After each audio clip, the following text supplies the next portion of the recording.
Class হওয়ার কথা, শোনা যাচ্ছে এটা 26 তারিখ অব্দি এক্সটেন্ডেড হচ্ছে।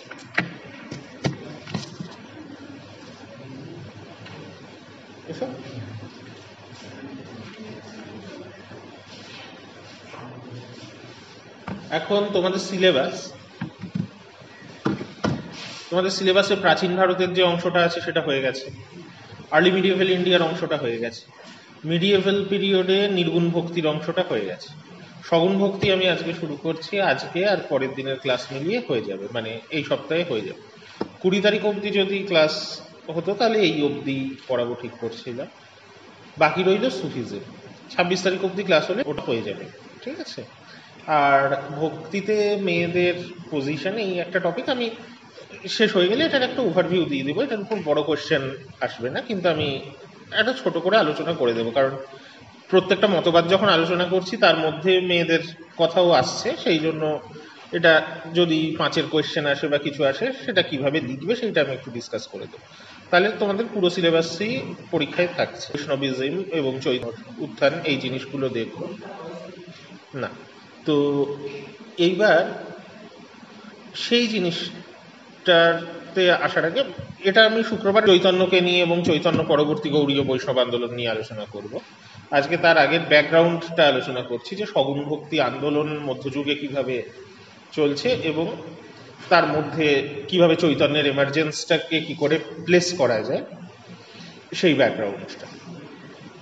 আর তোমাদের ইন্টারনালের তো আনসারগুলো আমি বলেই দিয়েছিলাম, খাতাগুলো দেখতে শুরু করেছি, সব কটা কমপ্লিট হয়নি, আমি নিয়ে এসেছি আজকে, দেখা শেষ হয়ে গেলে আমি তোমাদের আজকেই দিয়ে দেবো, বা না হলে আমি গ্রুপে তোমাদের নাম্বারগুলো বলে দেবো। তো কি বলছিলাম, সগুণ ভক্তি। এখন তোমরা জানোই, যেটা আমরা আগেই আলোচনা করছিলাম, যে ভক্তি আন্দোলন শুরু হয়েছিল একটা সগুণ আন্দোলন হিসাবেই, কারণ ভক্তির যে আইডিওলজি, পার্সোনাল রিলেশনশিপ কোনো দেবতার সঙ্গে, এটা সগুণ ভক্তি আন্দোলনেরই বেশি উপযুক্ত। মানে ভক্তি আন্দোলন বলতে আমরা যেটা বুঝি, ধরো যখন পৌরাণিক ধর্মের উত্থান হচ্ছে, ভক্তির আইডিয়া প্রথম দেয়া হচ্ছে, তখনও সেটা বিষ্ণু, শিব বা দেবী কোনো পার্টিকুলার দেবতাকে কেন্দ্র করেই বলা হচ্ছে। এবং ভক্তি যখন একটা আন্দোলন হিসাবে গড়ে উঠলো আর্লি মিডিয়েভেল সাউথ ইন্ডিয়ায়, সেখানে আমরা নায়ানমার আর আলবারদের কথা আলোচনা করেছি, তারাও কোনো একজন নির্দিষ্ট দেবতারই ভক্ত, হয় বিষ্ণুর নয় শিবের। কিন্তু মধ্যযুগের সিচুয়েশনটা কিছুটা আলাদা, এবং মধ্যযুগে নির্গুণ ভক্তি আন্দোলন কেন তৈরি হতে পারলো, কারণ এই ভক্তি আন্দোলনকে একটা দার্শনিক ভিত্তি দেওয়ার জন্য আমরা দেখছি সাউথ ইন্ডিয়ার দার্শনিকরা বেদান্ত দর্শনের সঙ্গে ভক্তিকে যোগ করার বারবার চেষ্টা করেছে।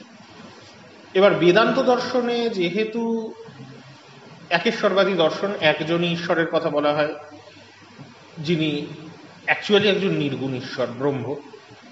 এবার নির্গুণ ঈশ্বরের সগুণ ফর্ম থাকতে পারে কিনা এই নিয়ে বিভিন্ন দার্শনিক বেদান্তের বিভিন্ন ব্যাখ্যা দিচ্ছে, কিন্তু এইখান থেকে নির্গুণ ভক্তি আন্দোলনের একটা বেসিস তৈরি হচ্ছে, যে বেদান্তের ব্রহ্মকেই ঈশ্বর হিসাবে দেখছেন অনেক ভক্তি আন্দোলনের প্রবক্তারাও, তার সঙ্গে ইসলামেরও একটা প্রভাব আছে, দুটো মিলে নির্গুণ ঈশ্বরের ধারণা তৈরি হচ্ছে। কিন্তু অফকোর্স তার আগের থেকে সগুণ ভক্তি আন্দোলনের একটা ধারা আছে, তো সেই ধারাটা তো কখনোই নষ্ট হয়ে যায়নি।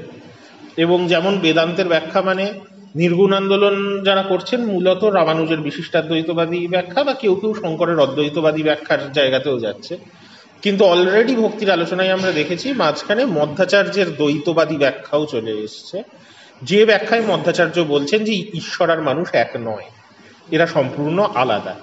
তাই বেদান্তের অন্য সব ব্যাখ্যায় যে ধর্মের উদ্দেশ্য, যে আত্মা ব্রহ্মে লীন হয়ে যাবে, এই ব্যাপারটাই মধ্বাচার্যের দ্বৈতবাদী ব্যাখ্যায় সম্ভব নয়, বা কোনো কোনো সোলের ক্ষেত্রে সম্ভব, যদি ঈশ্বর চান, সবার পক্ষে সম্ভব নয়। অতএব অন্য এক ধরনের ভক্তি আন্দোলনের পসিবিলিটি সবসময় থেকে যাচ্ছে, যেখানে ঈশ্বর আর মানুষের মধ্যে পার্মানেন্ট একটা পার্সোনাল রিলেশনশিপের জায়গা, এবং সেখানে সগুণ ঈশ্বর অবশ্যই। এই ধারণাটা দক্ষিণ ভারতে সৃষ্টি হয়েছে, কিন্তু আস্তে আস্তে মধ্যযুগে উত্তর ভারতেও এসে পৌঁছেছে। মধ্যযুগের আরেকটা ব্যাপার হচ্ছে ইসলামের আবির্ভাব। এইবার ইসলাম একটা বলতে গেলে নতুন ধর্ম, যদিও ইসলামী আক্রমণের আগেও ভারতে একদম ইসলাম ছিল না সেটা নয়, এখন তার বিভিন্ন এভিডেন্স দেখা গেছে, অনেক ইনস্ক্রিপশন পাওয়া গেছে যেখানে দেখা যাচ্ছে যে ইসলাম সম্বন্ধে ইন্ডিয়ানরা একদম অপরিচিত ছিলেন এরকম নয়, বা তারও আগে হয়তো সেন্ট টমাসের সময় থেকে খ্রিস্টিয়ানিটি আছে, কিন্তু এই সময়ের ইসলাম বা ব্রিটিশ পিরিয়ডের খ্রিস্টিয়ানিটি ব্যাপারটা হচ্ছে যেটা সেটা শাসকের ধর্ম হিসাবে আসছে, এবং শাসকের ধর্ম হলে তার পাওয়ার ইনফ্লুয়েন্স এগুলোও অনেক বেশি, পৃষ্ঠপোষকতা অনেক বেশি পাচ্ছে, এবং কোনো কোনো ক্ষেত্রে ইসলামী আক্রমণও হচ্ছে। তো এই অবস্থায় ইসলামের সঙ্গে কিভাবে ইন্টারঅ্যাক্ট করবে এই যে বিভিন্ন ধর্মীয় সম্প্রদায়, আমরা যদি একটা আমব্রেলা টার্ম ইউজ করে তাদেরকে হিন্দু, যদিও তারা ডাইরেক্ট হিন্দু শব্দটা তখন ব্যবহার করতেন না, কিন্তু আমরা যদি হিন্দু বলি তাহলে এই হিন্দু সমাজ বা ব্রাহ্মণ্য সমাজ ইসলামকে কি করে ডিল করবেন।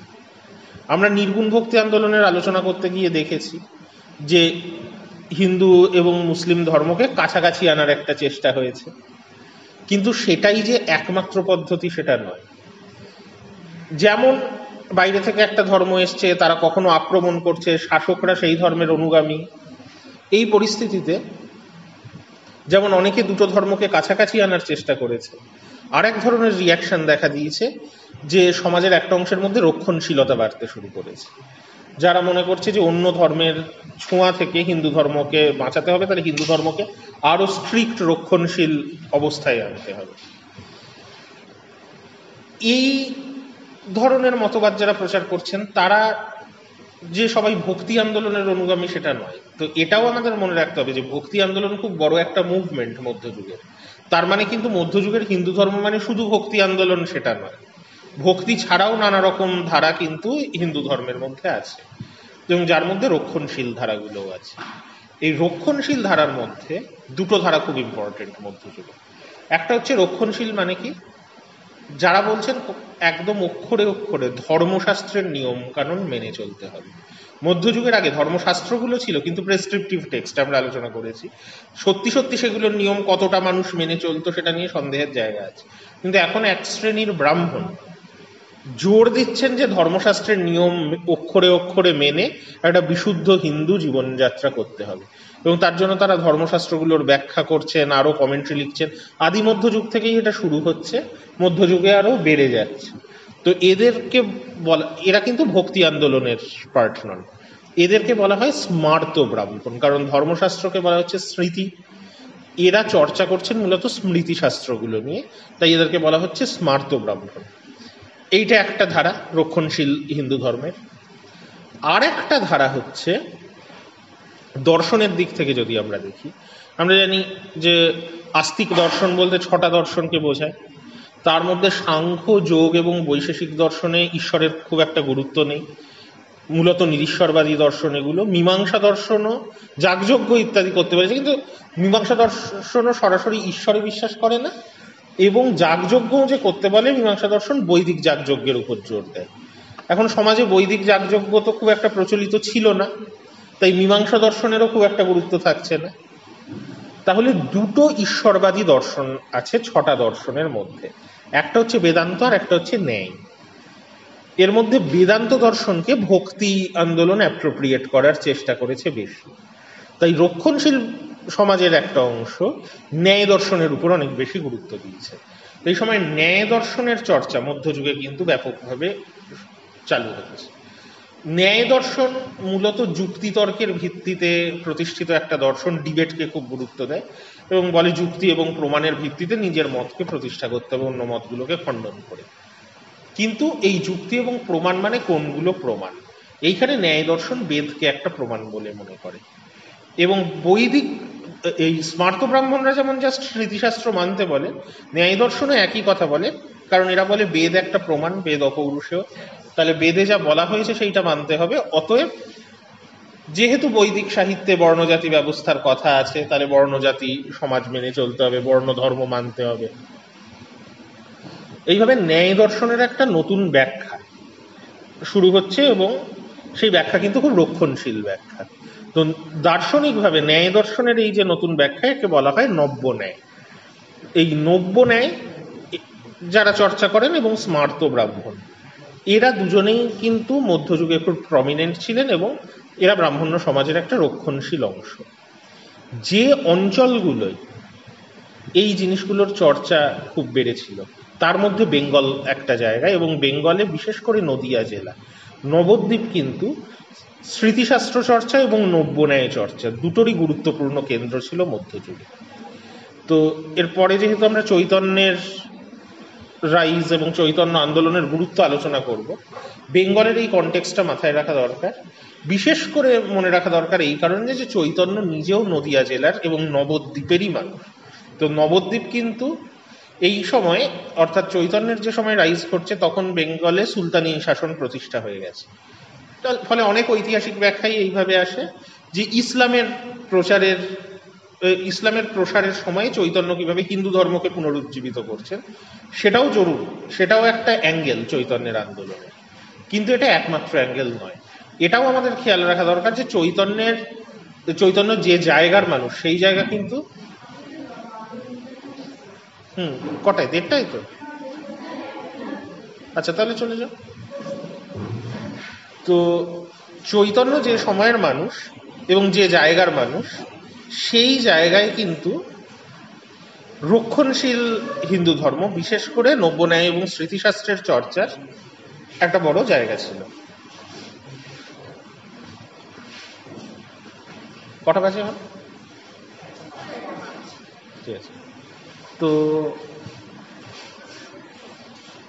এই জিনিসটাও আমাদের খেয়াল রাখা দরকার চৈতন্যের আন্দোলনটা বুঝতে গেলে।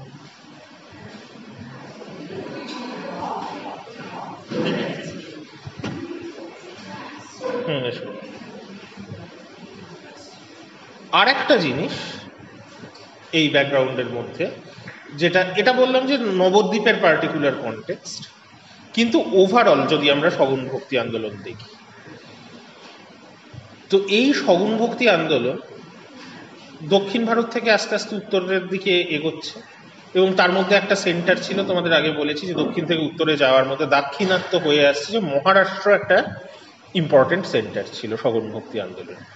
এবং মহারাষ্ট্রে যেটা দেখা যায় যে বিঠোবা বলে একজন স্থানীয় দেবতাকে কেন্দ্র করে এই আন্দোলন গড়ে উঠছে। সেটা আমি আগেও আলোচনা করেছি যে জ্ঞানদেব প্রথম মহারাষ্ট্রে গীতার একটা কমেন্ট্রি মারাঠি ভাষায় করছেন, যেইখান থেকে মহারাষ্ট্রে বৈষ্ণব ভক্তি আন্দোলনের সূচনা। এবং জ্ঞানদেবের পর নামদেব, তুকারাম এরা যে আন্দোলন করছেন। নির্গুণ ভক্তি আন্দোলন তো অসাম্প্রদায়িক এবং বর্ণজাতিকে মানে না, এটা ঠিক কথাই। মহারাষ্ট্রের আন্দোলন দেখলে মনে হবে সগুণ ভক্তি আন্দোলনও তাই, একটা উদারপন্থী আন্দোলন, যেখানে এটাকে ওয়ারকারি মুভমেন্ট বলা হয়। যে এই জ্ঞানদেব, নামদেব, তুকারাম এরাও কিন্তু জাতি বর্ণের বিভেদ মানেননি। নামদেব অনেক মুসলিম সুফি সাধকদের সঙ্গেও আদান প্রদানে বিশ্বাসী ছিলেন, এবং তুকারাম নিজে নিম্ন বর্ণের মানুষ ছিলেন। যদিও রক্ষণশীল সমাজের সঙ্গে তাদের সংঘাত হয়েছে এবং কোনো কোনো কিংবদন্তি বলে তুকারামকে খুন করা হয়েছে, কিন্তু তুকারাম খুব জনপ্রিয় সাধক ছিলেন, তার গান এখনো পর্যন্ত মহারাষ্ট্রের ভক্তি আন্দোলনে খুব জনপ্রিয়।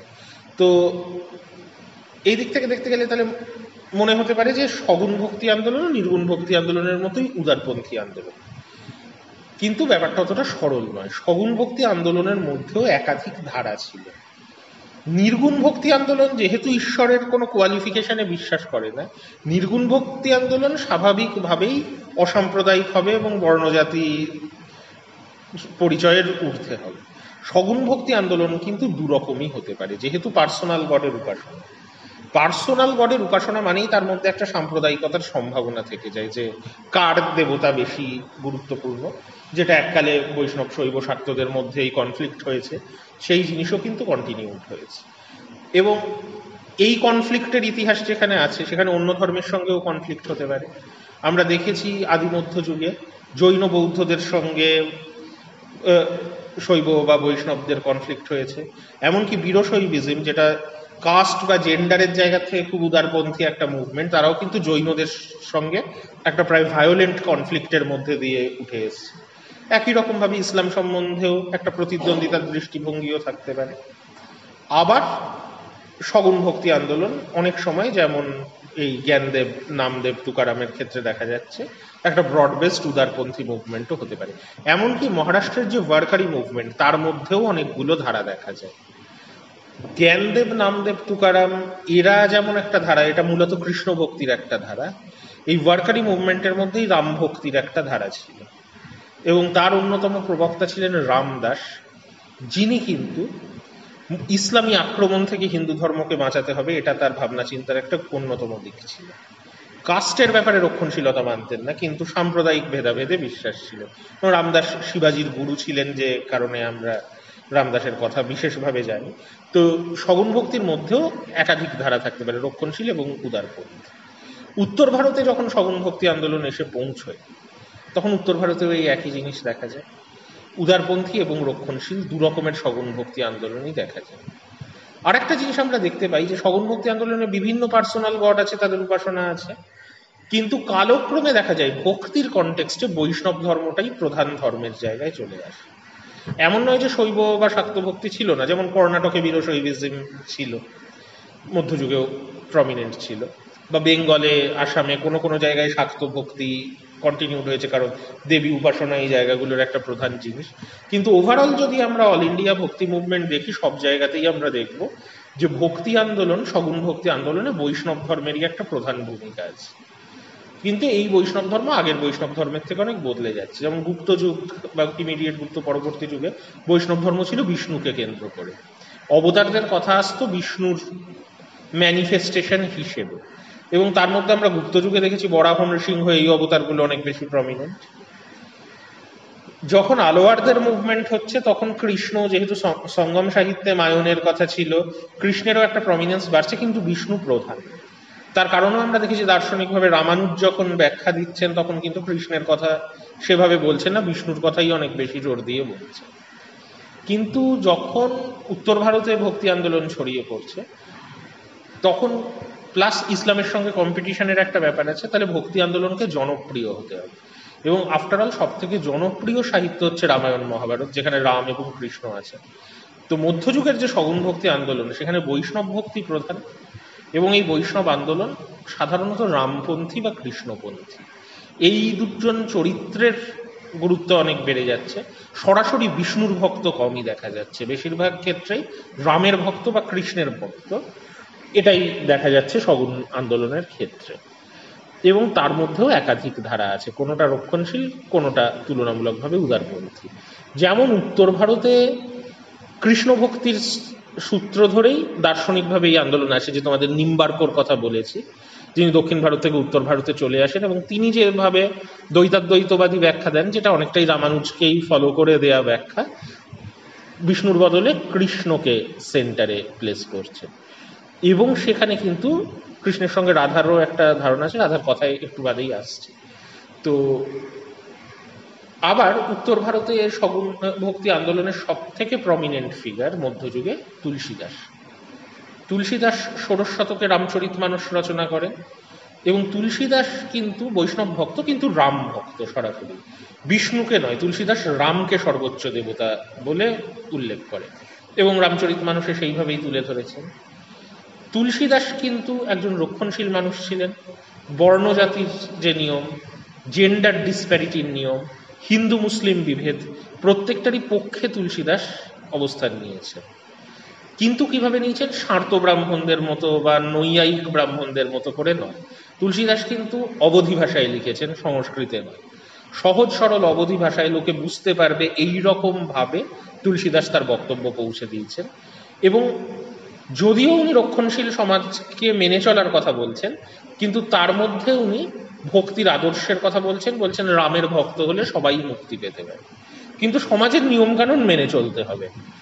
সমাজের নিয়মকানুন মেনে শূদ্র, নারী যে কেউই রামের ভক্ত হতে পারে এবং ভক্তির মাধ্যমে মুক্তি পেতে পারে। মুসলিমদের কথা বা অন্য ধর্মাবলম্বীদের কথা তুলসীদাস সেভাবে বলছেন, যে তারা রামের ভক্ত হতে পারেন কিনা এবং হলে কি হতে পারে।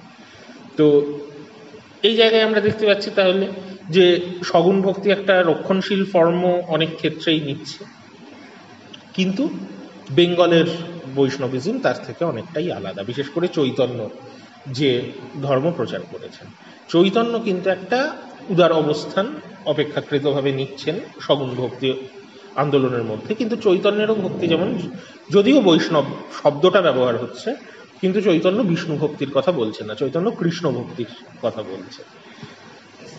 এইবার এসব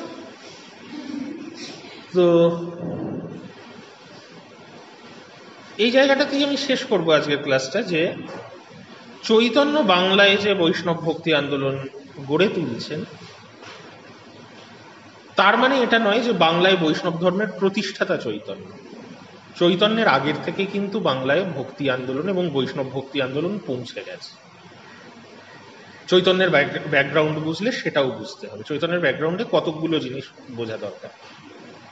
একটা জিনিস হচ্ছে যে সগুণ ভক্তি আন্দোলনের ওভারঅল কি পরিস্থিতি, সেটা আমরা আলোচনা করলাম। একটা হচ্ছে সমসাময়িক হিন্দু সমাজের রক্ষণশীল অংশ, কারণ নবদ্বীপ তাদের একটা অন্যতম প্রধান কেন্দ্র। কিন্তু বাংলার ইটসেলফ রিলিজিয়াস ক্লাইমেট এবং বাংলার পলিটিক্যাল ক্লাইমেট, এই দুটো জিনিসও বুঝতে হবে। বাংলার রিলিজিয়াস লাইফের ক্ষেত্রে কিন্তু আমাদের খেয়াল রাখতে হবে যে ভক্তি আন্দোলন একটা অন্যরকম ভাবে বাংলায় অলরেডি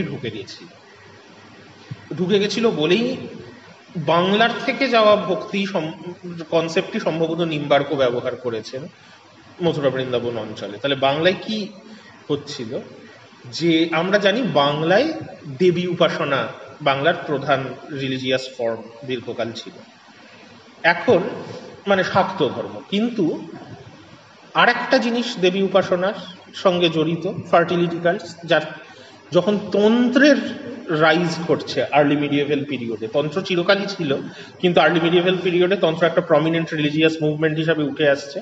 কারণ যেহেতু ফার্টিলিটির দেবতারা শিব বা দেবী যখন শৈব শাক্ত ধর্ম ব্রাহ্মণ্য ধর্মের স্বীকৃতি পাচ্ছে, এই দেবতারাও স্বীকৃতি পাচ্ছেন, ফলে তন্ত্রও অনেকটা মেন স্ট্রিমে চলে আসছে। কারণ তন্ত্র পৌরাণিক শৈব শাক্ত ধর্মের থেকে আলাদা, কিন্তু একই দেবতাদের কথা তো তন্ত্রও বলছে, তো তাদের উপাসনা একটা মূল স্রোতে চলে আসছে। এবং তন্ত্র যেহেতু একটা সিস্টেম, এই সিস্টেম সমস্ত ধর্মমতের উপরেই প্রভাব ফেলেছে, শুধু শাক্ত ধর্ম বা শুধু শাক্ত আর শৈব ধর্মে সীমাবদ্ধ থাকে। তন্ত্র বৈষ্ণব ধর্মের মধ্যেও ঢুকেছে কম পরিমাণে হলেও, তন্ত্র ব্যাপক হারে ঢুকেছে বাংলার বৌদ্ধ ধর্মের উপরে, এবং বজ্রযান বৌদ্ধ ধর্মের রাইজের কথা। এইবার আদি মধ্যযুগের বাংলায় কি হয়েছিল আমরা জানি। আদি মধ্যযুগের বাংলায় প্রথমে পালদের শাসন ছিল, তারপরে সেনদের। পালরা বৌদ্ধ ধর্মের, বিশেষ করে প্রথম দিকের পালরা বৌদ্ধ ধর্মের ব্যাপক পৃষ্ঠপোষকতা করে। প্রচুর গুরুত্বপূর্ণ বৌদ্ধ বিহার, যেগুলো বৌদ্ধ জ্ঞান চর্চার কেন্দ্র ছিল, নালন্দা, বিক্রমশিলা, সোমপুরী, অদন্তপুরী, জগদ্দল, সবই পালদের পৃষ্ঠপোষকতায় সেই সময় চলছিল। কিন্তু বৌদ্ধ ধর্মের নেচার বদলে যাচ্ছিল এই বেঙ্গলের তন্ত্রের প্রভাবে। বজ্রযান বৌদ্ধ ধর্ম, এবং বজ্রযান থেকে অফশুট হয়ে আরো বিভিন্ন ধরনের তান্ত্রিক বৌদ্ধ ধর্ম কিন্তু বাংলায় এই সময় বিকশিত হয়, যার মধ্যে একটা ধারা হচ্ছে প্রচন্ড ভায়োলেন্ট একটা বৌদ্ধ ধর্ম, কালচক্রযান। কিন্তু আরেকটা হচ্ছে অপেক্ষাকৃত মাইল্ডার বৌদ্ধ ধর্ম, যেটা ব্রাহ্মণ্য এবং বৌদ্ধ ধর্ম ডিফারেন্স আরো কমিয়ে দেয়। কারণ বৌদ্ধ ধর্ম যখন প্রতিষ্ঠা হয়, তার তো একটা প্রধান জিনিস ছিল সন্ন্যাসপন্থী ধর্ম, যে বুদ্ধ এবং ধম্ম যতটা ইম্পর্টেন্ট, সংঘও বৌদ্ধ ধর্মে ততটা ইম্পর্টেন্ট। কিন্তু যখনই তান্ত্রিক বৌদ্ধ ধর্ম চলে এলো, তন্ত্রে তো যৌনতা একটা গুরুত্বপূর্ণ জিনিস, তাহলে সন্ন্যাসীরা যৌন রিচুয়াল করছেন, জিনিসটা সেলফ কন্ট্রাডিক্টেড, যেটা বৌদ্ধ ধর্মের মধ্যে একটা প্রবলেম সৃষ্টি করছিল। যে থেরবাদী বা মহাযান, ইভেন যারা কোর মহাযান, তারাও বজ্রযানীদের এই প্র্যাকটিসগুলো পছন্দ হয়তো সবসময় করছিলেন না। যে জন্য আমরা দেখছি যে থেরবাদী বৌদ্ধ ধর্ম প্রায় ইন্ডিয়ার থেকে চলে যাচ্ছে, এবং মহাযানের থেকেও যে জায়গাগুলোয় বজ্রযান বেশি প্রমিনেন্ট, সেখানে মহাযানও আর ততটা প্রমিনেন্ট থাকছে না। এই ব্যাপারটা হচ্ছে। তো এই জায়গা থেকে বৌদ্ধ ধর্মের একটা ধারা বলতে শুরু করলো, কারণ বুদ্ধ এই কথাটা বলেছিলেন, সেই জন্য তারা সেটাকেই ব্যবহার করলেন। যে বুদ্ধ বলেছিলেন নির্বাণ লাভের জন্য সন্ন্যাসী হওয়া আবশ্যিক নয়, কিন্তু বুদ্ধ সংঘ তৈরি করেছিলেন। অবশ্যই বুদ্ধ মনে করতেন সন্ন্যাসী হওয়াটা অনেক বেশি প্রেফারেবল, কিন্তু বৌদ্ধদের বিশেষ করে তান্ত্রিক বৌদ্ধদের একটা ধারা বলতে শুরু করলো যে সন্ন্যাসী হওয়া জরুরি নয়, কেউ হলে হতে পারে, না হলেও কিছু নয়, তান্ত্রিক প্র্যাকটিসগুলোই আসল, সেটা সংসারে থেকেও করা যায়। এই প্র্যাকটিস এবং আচার আচরণগুলো করাই মেন। বৌদ্ধ ধর্মের কোড ডক্ট্রিন থেকেও এরা সরে এলেন, যে চারটে আর্য সত্য, অষ্টাঙ্গিক মার্গ, এই সবের অনুশীলনও ততটা গুরুত্বপূর্ণ নয়, তান্ত্রিক অনুশীলনগুলো গুরুত্বপূর্ণ, এবং তন্ত্রের ধারণাগুলোকে সহজ ভাষায় লোকের কাছে পৌঁছে দিতে হবে। অর্থাৎ বৌদ্ধ ধর্মের যে স্ট্রিক্ট ডিসিপ্লিন, সেটাও আর রইল না। এরা বলছেন বৌদ্ধ ধর্মের অনুশীলন অনেক সহজ, যে এইখান থেকে সহজ জ্ঞান কথাটা এসছে। এবং তাহলে সহজ জ্ঞানীদের প্রধান উদ্দেশ্য নির্বাণও নয়, তন্ত্রের যেটা উদ্দেশ্য সিদ্ধি লাভ। তাই সহজ জ্ঞানে যারা সিদ্ধি লাভ করছেন তাদেরকে বলা হচ্ছে সিদ্ধাচার্য। সরহপাদ বলে একজন সহজ জ্ঞান মতবাদের প্রতিষ্ঠাতা, কিন্তু প্রায় 64 জন সিদ্ধাচার্য সহজজ্ঞানী মতবাদে ছিলেন। এবং তারা আর ওই পালি বা সংস্কৃতে লেখা ধর্মগ্রন্থকেও ততটা গুরুত্ব দেন না। তারা তাদের মতবাদগুলো কবিতার আকারে স্থানীয় ভাষায় লিখতে শুরু করে। যে সংকলন আমরা জানি হরপ্রসাদ শাস্ত্রী পরে নেপাল থেকে আবিষ্কার করেন, যার নাম উনি দিয়েছিলেন চর্যাচর্য বিনিশ্চয়, সাধারণত চর্যাপদ নামে পরিচিত। এখন চর্যাপদের ভাষা লোকাল ভাষা, স্থানীয় ভাষা। অনেকে সেটাকে বাংলা ভাষার আদিরূপ বলেছেন বাঙালিরা, সেই রকম অসমিয়ারা এটাকে অ্যাসামিজ ভাষার আদিরূপ বলছেন, উড়িয়ারা ওড়িয়া ভাষার আদিরূপ বলছেন, নেপালিরা নেপালি ভাষার আদিরূপ বলছেন, মৈথিলিরা মৈথিলি ভাষার আদিরূপ বলছেন। তখন এই ভাষাগুলো অ্যাকিউটলি এত ডিফারেন্ট হয়নি, অপভ্রংশেরই একটা স্তরে ছিল, এবং এরা প্রত্যেকেই ঠিক বলছেন, এরা কেউ ভুল বলছেন না। তার কারণ হচ্ছে যে চর্যাপদ কি সেইটা আমাদের বুঝতে হবে। চর্যাপদ হচ্ছে সিদ্ধাচার্যদের রচনা। 64 জন সিদ্ধাচার্য আছে, তারা সবাই তো এক অঞ্চলের মানুষ নন, প্রত্যেকের মাতৃভাষা আলাদা, তাদের সবার রচিত পদই চর্যাপদে আছে। তাহলে যে সিদ্ধাচার্যরা বেঙ্গল থেকে এসছেন তাদের যে ভাষা সেটা বাংলা ভাষার অনেক কাছাকাছি, যারা আসাম থেকে এসছেন তাদেরটা অ্যাসামিজের কাছাকাছি, যারা উড়িষ্যা থেকে এসছেন তাদেরটা ওড়িয়ার কাছাকাছি, বিহার থেকে যারা এসছেন তাদেরটা মৈথিলির কাছাকাছি, নেপাল থেকে যারা এসছেন তাদেরটা নেপালির কাছাকাছি। সব রকম ভাষারই কবিতা চর্যাপদে আছে। এবং যেহেতু তখনও অপভ্রংশ থেকে ভাষাগুলো ইভলভ করছে, এই প্রত্যেকটা ভাষাই অনেক কাছাকাছি ছিল একে অপরের এখন যেরকম। যাই হোক, ভাষাটা আমাদের আজকের আলোচনায় ইম্পর্টেন্ট না, ইম্পর্টেন্ট হচ্ছে বাংলার বৌদ্ধ ধর্মেই একটা বিকল্প ধারা, যেটা বৌদ্ধ সংঘের পার্ট না হয়েও প্র্যাকটিস করা যায়, এই ধারাটা কিন্তু ছিল। ইসলামী আক্রমণের ফলে যখন বৌদ্ধ সংঘগুলো ধ্বংস হতে শুরু করলো, বৌদ্ধ বিহার ধ্বংস হলো বা তিব্বতে বা নেপালে পালিয়ে যেতে থাকলো, কিন্তু সহজজ্ঞান কিন্তু টিকে গেল। তারা আর নিজেদেরকে বৌদ্ধ বলে পরিচয় দিচ্ছিলেন না, কারণ বৌদ্ধ ধর্মের সঙ্গে লিঙ্কও খুব কম সহজজ্ঞানের, কিন্তু এই সাধনার ধারাটা বাংলায় থেকে যায়, যেটা এক ধরনের তান্ত্রিক সাধনার ধারা। এখনো পর্যন্ত এই ধারণা টিকে আছে, যেটা বাউল ফকিরদের মধ্যে বিশেষ করে টিকে আছে। কিন্তু বাউল ফকির ছাড়াও এই সহজ সাধনার যে তান্ত্রিক অনুশীলন, এই ধারণাটা অন্যান্য ধর্মের মধ্যে ঢুকে যেতে শুরু করলো, বিশেষ করে শাক্ত ধর্ম এবং বৈষ্ণব ধর্ম, কারণ শৈব ধর্ম বাংলায় খুব একটা প্রমিনেন্ট ছিল না। এবার এই বৈষ্ণব ধর্ম বাংলায় কোথার থেকে এলো? যে পালদের পর বাংলায় রাজত্ব করেছেন সেনরা। সেনরা দক্ষিণ ভারত থেকে এসেছিলেন, এবং সেনরা কিন্তু রক্ষণশীল ব্রাহ্মণ্য ধর্মের অনুগামী ছিলেন। এই যে বাংলায় স্মার্ত ব্রাহ্মণদের রাইজ হলো, এর পিছনে সেনদের পৃষ্ঠপোষকতা আছে। সেনরা নিজেরাই স্মার্ত ব্রাহ্মণ ছিলেন, এবং বল্লাল সেন, লক্ষণ সেন এরা নিজেরাই স্মৃতিশাস্ত্রের উপর কমেন্ট্রি লেখা, ধর্মশাস্ত্রের নিয়ম কানুন ঠিক করে বোঝা, এইসবের চর্চা শুরু করে। সেনরা যখন এসেছিলেন তারা শৈব ছিলেন, পরে বুঝতে পারেন বাংলায় শৈব ধর্মের ততটা প্রমিনেন্স নেই, পরে তারা বৈষ্ণব, লক্ষণ সেনের সময় বৈষ্ণব ধর্মকে বেশি পৃষ্ঠপোষকতা দিতে শুরু করেন। তাহলে এই বৈষ্ণব ধর্মের একটা প্র্যাকটিস কিন্তু বাংলায় অলরেডি শুরু হয়ে যাচ্ছে। কিন্তু বাংলায় এই যে বৈষ্ণব ধর্ম সেনদের সময় ধরো একাদশ দ্বাদশ শতক থেকে ফ্লারিশ করছে, বেঙ্গল যেহেতু তন্ত্রের একটা প্রধান সেন্টার, বেঙ্গলের বৈষ্ণব ধর্মে কিন্তু আস্তে আস্তে তন্ত্রের একটা প্রভাব ঢুকে যাচ্ছে। এবং বাংলায় যে বৈষ্ণব ভক্তি প্রথম দিকে গড়ে উঠছে সেটা তন্ত্র প্রভাবিত বৈষ্ণব ভক্তি। এর ফলে কি হচ্ছে, যে কৃষ্ণ ভক্তির আন্দোলন, বাংলায় কৃষ্ণের গুরুত্বই বেশি থাকছে, রাম ততটা পপুলার বাংলায় হন। যদিও পাল যুগে সন্ধ্যাকর নন্দী রামচরিত লিখেছিলেন, কিন্তু রামকে সেখানে উনি একজন আদর্শ রাজা হিসাবেই দেখিয়েছেন, দেবতা হিসাবে রামের পপুলারিটি ততটা হয়নি যতটা কৃষ্ণের হচ্ছে সেন যুগে। এবং সেন যুগে কৃষ্ণকে পপুলার করে তুলছেন সেন রাজসভার একজন কবি জয়দেব, তিনি কৃষ্ণ ভক্তিকে কেন্দ্র করে গীত গোবিন্দ বলে একটা কাব্য লিখছেন। জয়দেব খুব একটা তন্ত্র প্রভাবিত ছিলেন না, জয়দেব বৈষ্ণব ভক্তির কাব্যই লিখেছেন গীত গোবিন্দ। কিন্তু জয়দেবের কাব্যে রাধা একজন নতুন চরিত্র হিসাবে পপুলার হয়ে উঠছে। জয়দেব যে রাধাকে পপুলার খুব তন্ত্রের প্রভাবে করেছিলেন এটা নাও হতে পারে। জয়দেব মূলত মানবিক, কৃষ্ণের চরিত্রকে মানবিক করে তুলবার চেষ্টা করছিলেন একটা কাব্য, এবং মানুষের প্রেমের সম্পর্ক তার উপর জয়দেব গুরুত্ব দিচ্ছিলেন। একজন,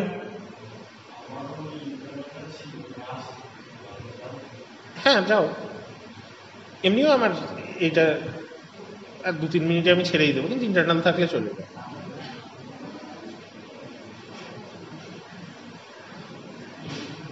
তো এই রাধা চরিত্রটা আমরা জানি যে মহাভারতে নেই, বা প্রাচীন যুগের যে পুরাণগুলো যেমন বিষ্ণু পুরাণ বা ভাগবত পুরাণ, তাতে রাধা বলে কোনো চরিত্র নেই।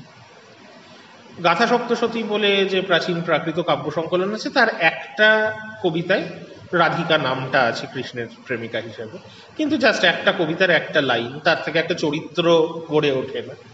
কিন্তু একটা ইন্ডিকেশন থাকতে পারে যে লোককথায় এরকম কোনো একটা চরিত্র থেকে থাকতে পারে, যেটা আমরা দক্ষিণ ভারতের লোককথাতেও দেখেছি, যে সঙ্গম সাহিত্যে বা শিলোপদীকরণে কৃষ্ণের বা মায়নের একজন প্রধান সঙ্গিনী আছেন, যার নাম পিন্নাই বা নক্কিনাই। পিন্নাই আর রাধা একই না, অনেকে মনে করছেন এক, অনেকে মনে করছেন আলাদা।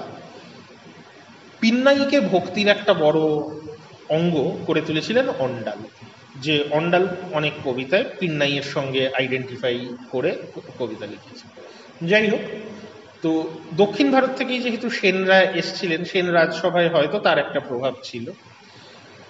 কিন্তু জয়দেব যখন কাব্য লিখছেন, লোককথার রাধা চরিত্র বা গাথা সপ্তশতী থেকে পাওয়া একটা নাম যাই হোক না কেন, সেইখান থেকে নিয়ে কৃষ্ণের প্রেমিকা হিসাবে রাধাকে তুলে ধরছে। এবং একটা বিতর্কিত প্রেম, অবৈধ প্রেম সামাজিকভাবে দেখতে গেলে সেরকম একটা প্রেমের অ্যাঙ্গেল চলে আসছে। এটা কেন জয়দেব আনলেন? অনেকেরই মনে হচ্ছে কবি হিসাবে জয়দেব নিজের জীবনের একটা রিফ্লেকশন তার কাব্যের মধ্যে এনেছেন। এটা ঠিক কোনো ধর্মতাত্ত্বিক কারণে জয়দেব নাও এনে থাকতে পারে। যে আমরা জানি জয়দেবের নিজের জীবনের প্রেম, যে জয়দেবের প্রেমিকা এবং পরে স্ত্রী ছিলেন পদ্মাবতী বলে একজন, যিনি জগন্নাথ মন্দিরের দেবদাসী ছিলেন, এবং দেবদাসীদের মনে করা হতো যে তারা তাদের দেবতার সঙ্গে বিয়ে হয়ে গেছে, তাহলে দেবদাসীর সঙ্গে প্রেম বা তাকে বিয়ে করা মানে একজন যার আগে বিয়ে হয়ে গেছে তার সঙ্গে প্রেম। জয়দেব হয়তো সেই জিনিসটা একটা জাস্টিফিকেশন ক্রিয়েট করছেন কৃষ্ণের জীবনে সেরকম একটা সম্পর্ক নিয়ে এসে, কিন্তু জয়দেব রাধাকে কৃষ্ণের প্রেমিকা হিসাবেই দেখিয়েছিলেন।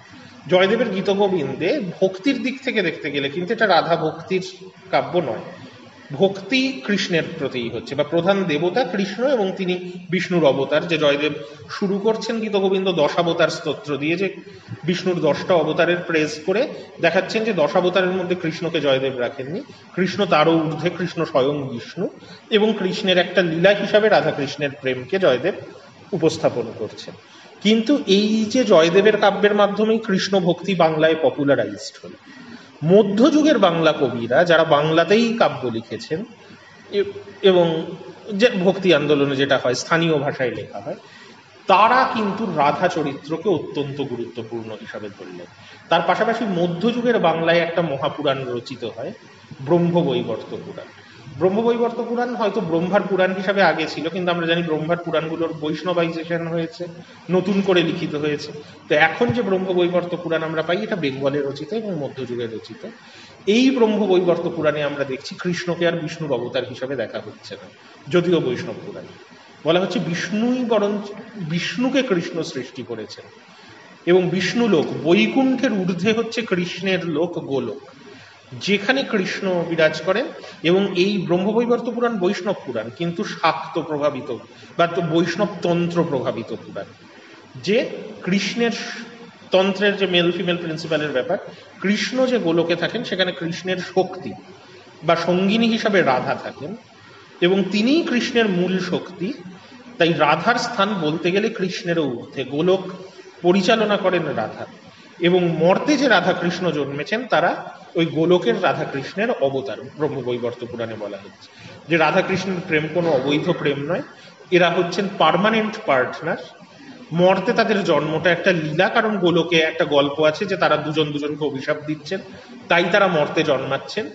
এবং সামাজিকভাবে একটা অবৈধ প্রেম, কারণ রাধার অন্যের সাথে বিয়ে হচ্ছে, তার সাথে কৃষ্ণের প্রেম, কিন্তু আসলে এটা অবৈধ নয়, কারণ জন্মের পরে পরেই ব্রহ্মা এসে গোপনে রাধা এবং কৃষ্ণের বিয়ে দিয়ে দিচ্ছেন, এরকম অনেক কথা।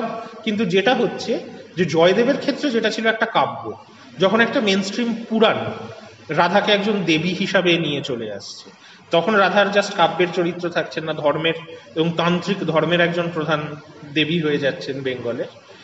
সেই তত্ত্বটাই কিন্তু বাংলার বৈষ্ণব কবিরা ব্যবহার করেছে। প্রথম প্রপার বাংলা ভাষায় যে কাব্য রচিত হয় তার নাম শ্রীকৃষ্ণ কীর্তন, যে কাব্যের রচয়িতা বরুচণ্ডী দাস। শ্রীকৃষ্ণ কীর্তন কাব্য কিন্তু রাধাকৃষ্ণের প্রেম নিয়ে লেখা, এবং এই কাব্যে আমরা দেখতে পাচ্ছি কৃষ্ণের থেকে রাধা গুরুত্বপূর্ণ হয়ে উঠছেন। এবং রাধাকৃষ্ণের গল্প যে আমরা মনে করছি ফোক স্টোরিতে ছিল, শ্রীকৃষ্ণ কীর্তন পড়লে সেইটা মনে হয়। এখানে কৃষ্ণের যে চরিত্র, তার সঙ্গে মহাভারতের বা পুরাণের কৃষ্ণের চরিত্রের লিঙ্ক খুব কম। প্রেমের যে বর্ণনা সেটাও সামাজিকভাবে খুব অনৈতিক, আপত্তিকর এবং অশ্লীল বলে মনে হতে পারে। কৃষ্ণের যে আচরণ, রাধাকে যেভাবে কৃষ্ণ বারবার স্টক করছেন, হ্যারাস করছেন এবং আলটিমেটলি প্রেম করতে বাধ্য করছেন, এই গল্পগুলো কিন্তু মহাভারত বা পুরাণ বা কোনো প্রাচীন সাহিত্যে নেই, গীতগোবিন্দেও নেই। তাহলে এই গল্পগুলো হয় বরুচণ্ডী দাস নিজে উদ্ভাবন করছেন, অথবা লোককাহিনীতে ছিল, যে একটা গ্রামীণ প্রেমের কাহিনী, সেইখান থেকে বরুচণ্ডী দাস উপাদান নিচ্ছেন।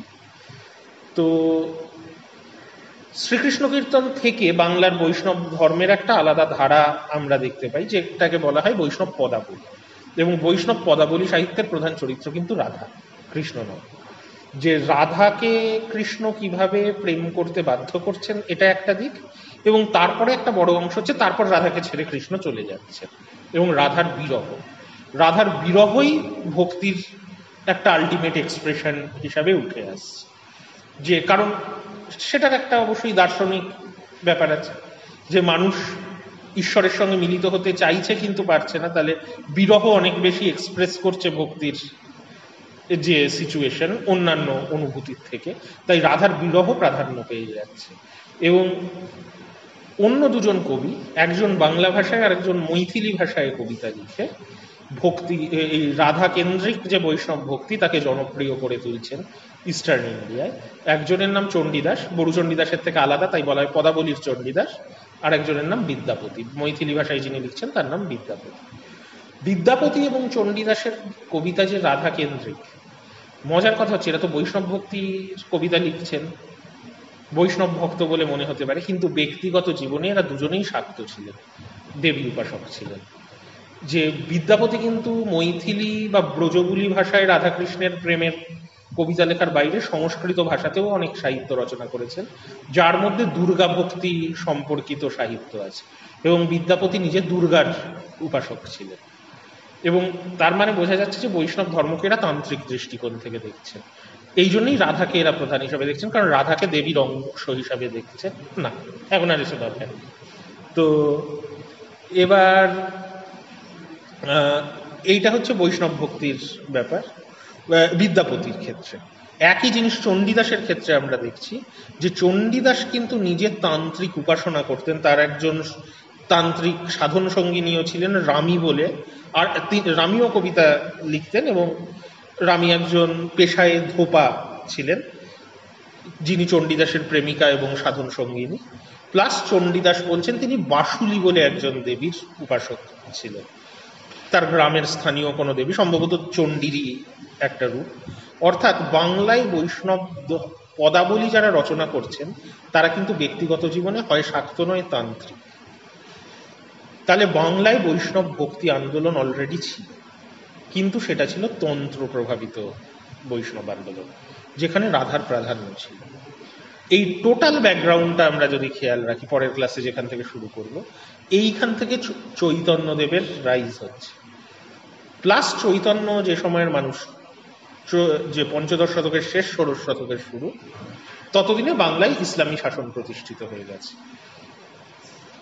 কিন্তু বাংলার ইসলামী শাসন আবার দিল্লির আওতায় বেশি দিন থাকেনি। একসময় দিল্লির সুলতানি শাসনের অধীনে থাকলেও বাংলা স্বাধীন হয়ে যায় খুব তাড়াতাড়ি। ইলিয়াস শাহ বলে একজন বাংলাকে স্বাধীন করে, ইলিয়াস শাহী বংশ স্থাপন করেন ফিরোজ শাহ তুগলকের রাজত্বকালে। ইলিয়াস শাহী বংশের অবসানের পর কিছুদিন একটা টার্মোয়েল চলে, তারপরে আবার আলাউদ্দিন হুসেন শাহী বংশ প্রতিষ্ঠা করে। চৈতন্য যে সময়ে জন্মাচ্ছেন তখন হুসেন শাহের রাজত্ব চলছে। এবং তারও পরে আমরা জানি যে বাংলা অনেক দিন পর্যন্ত স্বাধীন ছিল। মুঘল শাসন প্রতিষ্ঠা হওয়ার পরেও আকবরের সময় এসে বাংলা মুঘল সাম্রাজ্যের অন্তর্ভুক্ত হয়। কিন্তু ইলিয়াস শাহী হোক বা হুসেন শাহী হোক বা মোগল হোক, বাংলায় ইসলামিক শাসন চলছিল। তাহলে চৈতন্যের ব্যাকগ্রাউন্ডে আমরা দেখতে পাই একদিকে ইসলামের পলিটিক্যাল রাইজ হয়েছে, এবং ইসলামের মধ্যেও রক্ষণশীল অংশ ছিল, উদারপন্থী অংশ ছিল, কিন্তু ইসলামের প্রসার ঘটছিল, সেটার মোকাবিলা চৈতন্যকে করতে হয়েছে। আবার উদারপন্থী মুসলিমরা যেমন হুসেন শাহ নিজে চৈতন্যকে পৃষ্ঠপোষকতাও দিয়েছেন, সেটার কথায় পরে আসা। দুই হচ্ছে চৈতন্য যেখানকার মানুষ নবদ্বীপ, সেখানে কিন্তু রক্ষণশীল বৈষ্ণব ধর্মের রক্ষণশীল ব্রাহ্মণ্য ধর্মের ব্যাপক প্রচার এবং প্রসার ছিল। তো এই যে স্মার্ত এবং নৈয়ায়িক ব্রাহ্মণ, তাদের মোকাবিলা চৈতন্যদেবকে করতে হয়েছে। তৃতীয় হচ্ছে বাংলায় একটা বৈষ্ণব ধর্মের ধারা ছিল, তার থেকে চৈতন্য প্রভাবিতও হয়েছিলেন, কিন্তু সেটা তন্ত্র প্রভাবিত বৈষ্ণব ধর্ম। চৈতন্য তার থেকে আলাদা ধরনের বৈষ্ণব ধর্মের কথা বলেন, সেটার জায়গাতে আমরা আসবো। যদিও চৈতন্য নিজে চণ্ডীদাস বিদ্যাপতির পদ পড়তেন, তার দ্বারা প্রভাবিত ছিলেন, এগুলো বলা হয়েছে, কিন্তু চৈতন্য যে বৈষ্ণব প্র্যাকটিসের কথা বলেছেন সেখানে তান্ত্রিক আচরণকে চৈতন্য রাখেন। তো তাহলে এই তিন ধরনের জিনিসের মোকাবিলা করছিলেন। তাহলে আরেকটা কোয়েশ্চেন, তাহলে চৈতন্য এই আইডিয়াস কোথার থেকে পেলেন? কারণ চৈতন্য তো তান্ত্রিক ফর্ম অফ বৈষ্ণবিজমটাকে স্বীকার করছেন না। এইখানে লাস্ট যে প্রভাব আর একটা, সেটা হচ্ছে যে অলরেডি তো এই ভক্তি আন্দোলনে যে বেদান্তপন্থী ব্যাখ্যা, সেটাও তো দক্ষিণ ভারত থেকে উত্তর ভারতে চলে এসছে। নিম্বার্কর কথা বলেছি, তিনি রাধাকে গ্রহণ করেছেন, কিন্তু সেটা তান্ত্রিক ওয়েতে নয়। নিম্বার্ক কিন্তু যে বৈষ্ণব আন্দোলন করছেন সেটা কৃষ্ণ কেন্দ্রিকই, রাধা কৃষ্ণের পার্টনার হিসাবে আছেন। তো এই জিনিস বেদান্তকে ব্যাখ্যা করে, তান্ত্রিক বৈষ্ণব ধর্ম নয়, বেদান্তপন্থী বৈষ্ণব ধর্ম বেঙ্গলে ততটা প্রমিনেন্ট না হলেও উত্তর ভারতে অলরেডি ছিল, এবং তার কিছুটা প্রভাব বেঙ্গলে আসছিল। অফকোর্স যারা বেদান্তপন্থী সন্ন্যাসী, দর্শনামী সম্প্রদায়, তারা বেশিরভাগই শঙ্করাচার্যের মতের অনুগামী, কিন্তু কেউ কেউ ছিলেন যারা রামানুজের বা নিম্বার্কর মতের অনুগামী, এবং এই রামানুজের মতকে উত্তর ভারতের ভক্তি আন্দোলনে আরো বেশি করে নিয়ে শুদ্ধাদ্বৈতবাদ বলে একটা মত বল্লভাচার্য প্রতিষ্ঠা করেন। তা আরো কিন্তু জনপ্রিয় উত্তর ভারতে বেদান্তপন্থী ভক্তির ব্যাখ্যা হয়ে ওঠে। এইরকম একজন সন্ন্যাসী ছিলেন মাধবেন্দ্র পুরী। এই মাধবেন্দ্র পুরীর মতবাদে প্রভাবিত অনেককে কিন্তু বাংলায় আসতে থাকে, এবং বিশেষ করে মাধবেন্দ্র পুরীর অনেক ভক্ত ছিলেন আসামে, শ্রীহট্ট অঞ্চল, পূর্ববঙ্গ এবং আসাম মিলিয়ে সিলেট অঞ্চল বলা হতো। এই শ্রীহট্ট থেকে অনেক মানুষ নদিয়ায় চলে আসে। চৈতন্যের নিজের পরিবারও তাই, যে চৈতন্যের বাবা জগন্নাথ মিশ্র শ্রীহট্টের লোক ছিলেন। তিনি যেহেতু একজন ব্রাহ্মণ পণ্ডিত ছিলেন, বেশি উপার্জন হবে বা পণ্ডিতদের অনেক বেশি কদর নবদ্বীপে বলে চলে আসে। সেই রকমই শ্রীহট্ট থেকে নদিয়ার শান্তিপুরে চলে এসেছিলেন একজন মানুষ, যিনি বাংলার বৈষ্ণব সমাজের এই সময় নেতা ছিলেন। তার নাম ছিল অদ্বৈত আচার্য। তো চৈতন্যের প্রথম জীবনে অদ্বৈত আচার্যর প্রচুর প্রভাব আছে, এবং যে কাজটা চৈতন্য করেছিলেন অদ্বৈত আচার্যই সেই কাজটা শুরু করেন শান্তিপুরে। যে অদ্বৈত আচার্য বলছিলেন ভক্তির মাধ্যমে, বৈষ্ণব ভক্তির মাধ্যমে ইসলামের মোকাবিলা করতে হবে, এবং অদ্বৈত আচার্যই মাধবেন্দ্র পুরীর মতে বিশ্বাসী। তিনি মনে করতেন যে স্মার্ত বা নৈয়ায়িকরা যে রক্ষণশীল হিন্দু ধর্মের কথা বলছেন, এটা দিয়ে ইসলামের সঙ্গে কম্পিট করা যাবে না, কারণ এরা শুধুমাত্র জ্ঞানের কথা বলছেন, যেটা সাধারণ মানুষ ততটা বুঝবে না। বল্লভাচার্য যেটা বলেছিলেন, জ্ঞান এবং ভক্তির মিলন ঘটাতে হবে, ভক্তির পথ দিয়ে জ্ঞানের জায়গায় পৌঁছতে হবে, যে ব্রহ্মজ্ঞানে পৌঁছানোর একটা উপায় হচ্ছে ভক্তি, যে রামানুজের আইডিয়াটারই একটা নতুন রূপ বল্লভাচার্য দিয়েছে। তো অদ্বৈত এই মত প্রচার করার চেষ্টা করতেন, যেখানে জ্ঞানের সাথে ভক্তিকে মেলাতে চাইতেন, এবং নবদ্বীপের পণ্ডিতরা এটা মানতেন না, তারা অদ্বৈতকে নিয়ে হাসি ঠাট্টা করতেন, ব্যঙ্গ বিদ্রুপ করতেন। এমনিও শান্তিপুর ততটা প্রমিনেন্ট জায়গা নয় নবদ্বীপ যতটা। এই পটভূমিতে চৈতন্যের জন্ম হয় এবং চৈতন্যের রাইজ হয়। শুক্রবারে আমি চৈতন্যের আন্দোলনটা আলোচনা করবো। তো এখানে থাকলো আজকে।